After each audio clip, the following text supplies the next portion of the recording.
An asset is a resource with economic value owned by a company, country, or an individual with the expectation that they will be able to use it in the long run to generate profit or raise one's net worth. Companies, corporations, or the government usually prefer to accumulate assets in order to provide short or long-term profit in the future. Therefore, we can declare that assets usually have two outcomes. They either appreciate, meaning that they increase in terms of value. Let's say you have purchased the stock for $10 and the stock price rises to $15. You have gained $5. Or your asset can also depreciate, referring to reduction in value within a certain period. A car is a good example since its value is guaranteed to decline over time. There are a bunch of ways how assets can be organized into categories. First of all, they can be classified based on their physical or non-physical presence. According to this, they can be put into two main categories: tangible items, which are also considered to be current assets as well. These are physical things, real properties such as real estate, a car, or a computer. On the other hand, intangible assets, as the name indicates, are non-physical assets, however they still provide real value, such as a brand, a design, or a copyright. Moreover, we can distinguish between them based on how quickly they can be converted into cash. Current assets are mainly liquid assets, which can be easily converted into currency and then sold quickly, let's say within a year.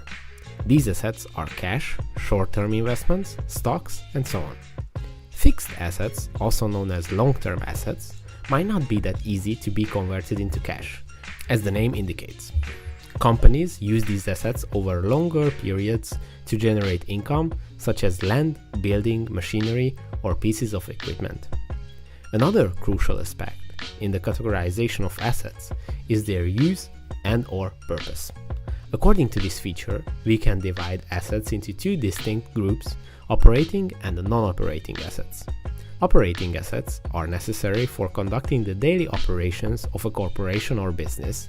Therefore, we can say that they have a huge impact on generating revenue and helping to maintain the workflow. For example, if you own a beauty salon, operating assets can be your tanning bed, nail UV lamp, or blow dryer. Without these pieces of equipment, you wouldn't be able to provide services to your customers, therefore you couldn't generate income. Non-operating assets also generate revenue in a way, with the expectation that these are not required for daily operations in your business. These can also include assets that are considered to be redundant if you no longer use them. These are called out-of-date materials. Let's say that you no longer want to deal with nail art in your beauty salon, so you won't use your nail art equipment anymore.